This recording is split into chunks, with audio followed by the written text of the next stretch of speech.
శ్రీమాత్రే నమః. రోజుకో శ్లోకంలో భాగంగా ఈరోజు శ్రీ సూర్యమండల స్తోత్రం నేర్చుకుందాం. ఈ సూర్యమండల స్తోత్రాన్ని సాక్షాత్తు శ్రీకృష్ణ భగవానుడే అర్జునుడికి చెప్పిన స్తోత్రం అన్నమాట. అయితే ఈ స్తోత్ర పారాయణం వల్ల జాతకంలో ఏదైనా సరే దోషాలు ఉంటే అవన్నీ తగ్గిపోతాయన్నమాట.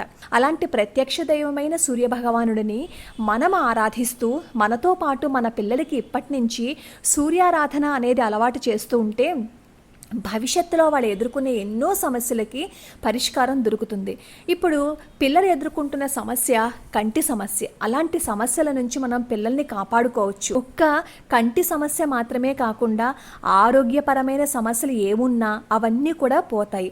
అలాగే తినడానికి తిండి, కట్టుకోవడానికి బట్ట, ఇవన్నీ సర్వ సంపదలు ఇచ్చే భగవానుడు సూర్య భగవానుడు. కాబట్టి ఇలాంటి స్తోత్రాలని మనం మన పిల్లల చేత కూడా చదివిద్దాం.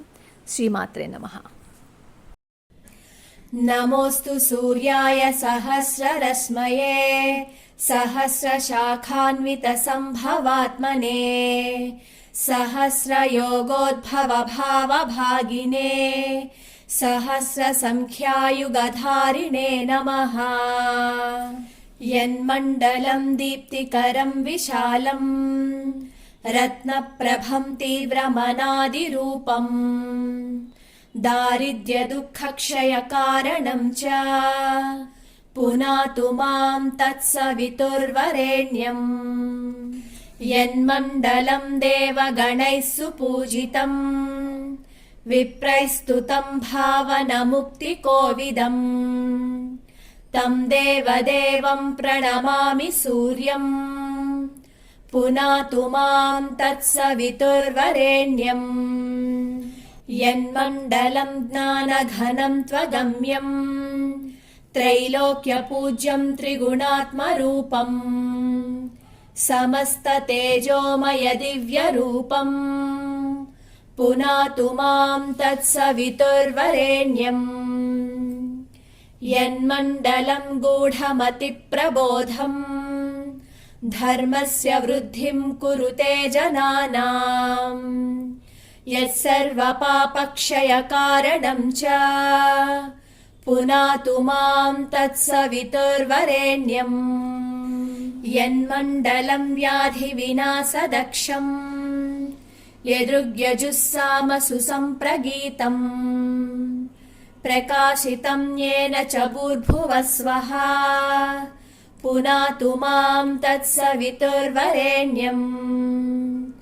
యన్మండలం వేదవిదో వదంతి గాయంతి యచ్చారణసిద్ధసంఘాః యద్యోగినో యోగజుషాం చ సంఘాః పునాతు మాం తత్సవితుర్వరేణ్యం.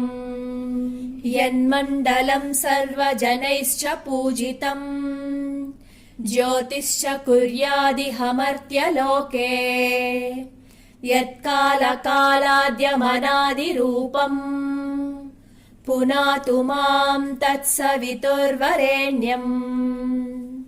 యన్మండలం విష్ణుచతుర్ముఖాఖ్యం యదక్షరం పాపహరం జనానాం యత్కాలకల్పక్షయకారణం చ పునాతు మాం తత్సవితుర్వరేణ్యం. యన్మండలం విశ్వసృజం ప్రసిద్ధం ఉత్పత్తిరక్షప్రళయప్రగల్భం యస్మిన్ జగత్సంహరతేऽఖిలం చ పునాతు మాం తత్సవితుర్వరేణ్యం.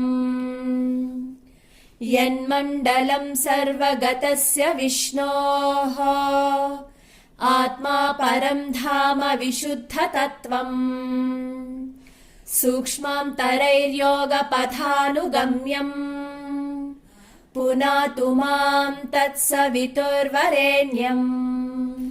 యన్మండలం వేదవిదోపగీతం యద్యోగినాం యోగపథానుగమ్యం తత్సర్వవేద్యం ప్రణమామి సూర్యం పునాతు మాం తత్సవితుర్వరేణ్యం.